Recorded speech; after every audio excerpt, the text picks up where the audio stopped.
আসসালামু আলাইকুম। আমি জিহাদপুর যেতে হবে বহুত জয় থাকে আপনাদের দোয়া। বাংলাদেশ কিন্তু যাচ্ছে ফুটবল বিশ্বকাপ খেলতে। মানে আপনার কাছে খটকা লাগলেও এটা কিন্তু সত্য কথা।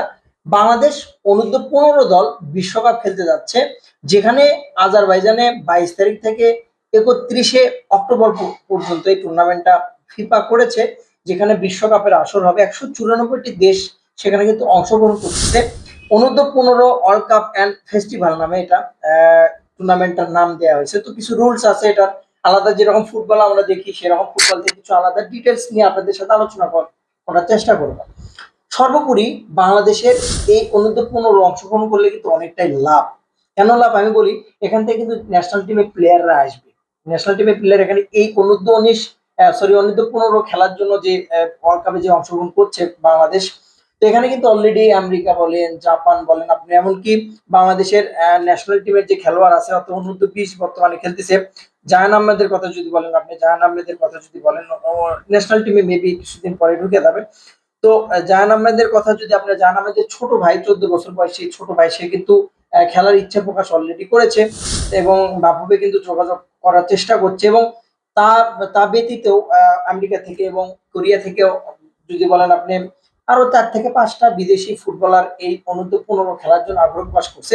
যেটা কিন্তু বাংলাদেশের ফুটবলের ভবিষ্যৎ, যে বাংলাদেশের ফুটবল এটাতে কিন্তু অনেকটাই মনে করি যে আগায় যাবে। কারণ আজকে হামজার হাত ধরে যেভাবে বাংলাদেশ আগাচ্ছে, বাংলাদেশ ফুটবল যেভাবে আগাচ্ছে, অনূর্ধ্ব-15 থেকে যদি কচি কাঁচা বাচ্চাদের ঠিকঠাক ভাবে যদি গড়ে তোলা যায় ঠিকঠাক ভাবে, যদি আমাদের দেশ সিন্ডিকেটের দেশ, তো এখানে ধরেন যে যেই আসুক ৫ টাকা থাকলেও ২.৫ টাকা পর্যন্ত পৌঁছে না।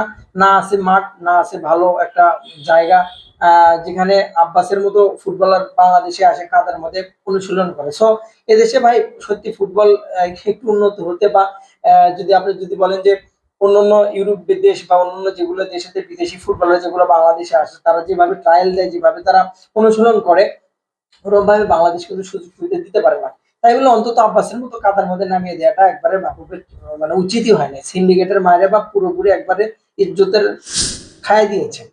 তো অনূর্ধ্ব-15 বিশ্বকাপ যেখানে ১৯৪ টি দেশ অংশগ্রহণ করছে, আজারবাইজানে ২২ থেকে ৩১ যে আসরটা বসতেছে, এটা কিন্তু বিশাল একটা অ্যাচিভমেন্ট বাংলাদেশের ফুটবলের জন্য, বাংলাদেশের ফুটবলকে এগিয়ে নেওয়ার জন্য।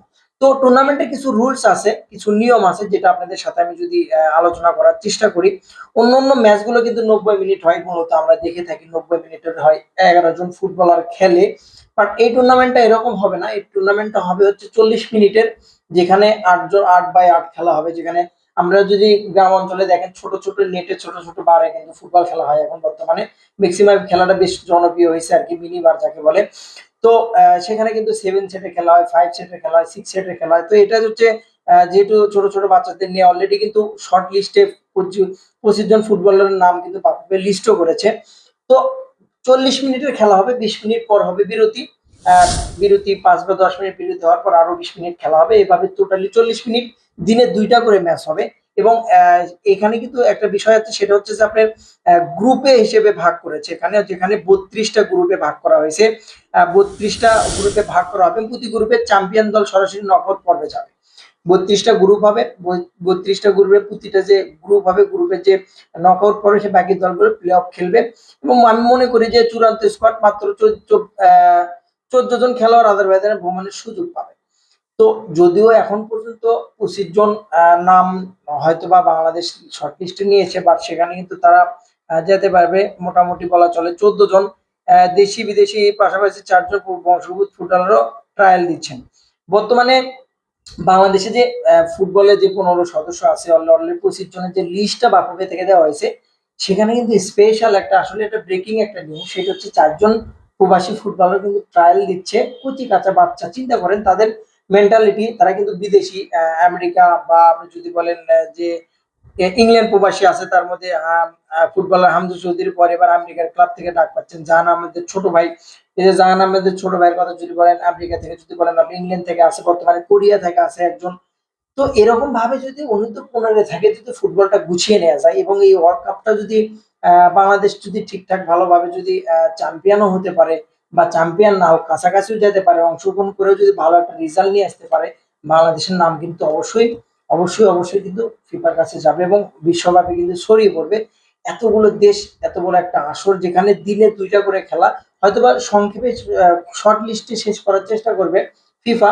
বাট আমি মনে করি যে এরকম একটা আসর বা এরকম একটা ফিফা এরকম একটা যে অনূর্ধ্ব ১৫ একটা ওয়ার্ল্ড কাপ বা ফেস্টিভাল এরকম একটা যে করছে ফিফা, তার জন্য স্পেশালি ফিফাকে ধন্যবাদ দেওয়া উচিত এবং বাংলাদেশ এখানে অংশগ্রহণ করতেছে।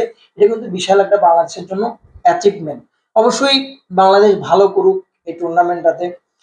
বাংলাদেশের নাম আরো উজ্জ্বল হোক। ভবিষ্যতে এখান থেকে স্টার প্লেয়ার গড়ে উঠুক। সিন্ডিকেটের মায়েরে বাপেরা ধ্বংস হয়ে যাক। সিন্ডিকেট থাকলে আসলে সত্যিই যেটা আমি মনে করি যে ফুটবল আগানো সম্ভব না। সামনে জাতীয় দলের কিন্তু অনেকগুলো খেলা আছে বর্তমানে। যদি আপনি ফিফা এশিয়ানের কথা যদি বলেন, বিশাল একটা সুযোগ আছে বাংলাদেশ ন্যাশনাল টিমের, যেখানে হামজা সহ অনেকগুলো ফুটবলার আসে। খেলার কথা চলতেছে এখন পর্যন্ত। তো আসলে টোটালি বাংলাদেশ ফুটবলকে এগিয়ে নেওয়ার জন্য কিন্তু অনূর্ধ্ব ১৫ যে খেলাটা হবে এই বিশ্বকাপটা, এখানে কিন্তু অংশগ্রহণ করাটা অনেক স্পেশাল, বিশেষ করে বাংলাদেশকে ফুটবলকে এগিয়ে নেওয়ার জন্য। অবশ্যই সাথে থাকার জন্য ধন্যবাদ। ভিডিওটি যদি ভালো লাগে শেয়ার করার চেষ্টা করুন। ইউটিউব বা ফেসবুকে যারা দেখছেন সাবস্ক্রাইব করুন। ভালো থাকুন। সালাম।